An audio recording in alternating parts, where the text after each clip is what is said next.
we'll guide you through how to check Blender benchmark. Quick disclaimer, you need to follow this step-by-step guide carefully, because skipping a single step will affect your final result.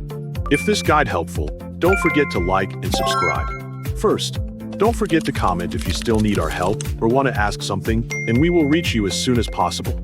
Second, open Google Chrome on your desktop computer and wait for the browser to load completely.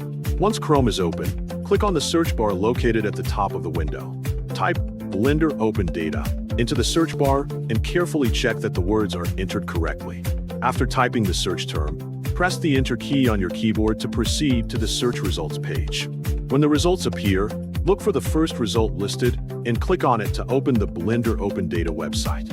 After the website loads, find the option to download Blender Open Data and start the download. Wait until the file has been fully downloaded to your computer before moving on to the next step. Once the download is complete, locate the downloaded file and extract its contents using your preferred extraction tool. After the extraction process is finished, open the newly extracted folder to access the files inside. Within the folder, locate the benchmark application and launch it to begin the setup process. When the benchmark window appears, press the Next button to continue. The application will then ask you to select the version of Blender you want to use. Choose the appropriate Blender version from the available options and press Next again to proceed. Once all benchmark files have been downloaded successfully, select the hardware you would like to test.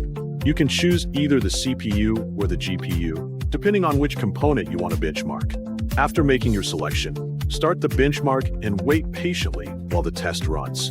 The benchmark will evaluate your system's performance and generate a result. When the benchmark is finished, submit the result through the application. Finally, choose the option to view the results in your web browser, where you can review and compare your benchmark performance with other submitted results from users around the world online.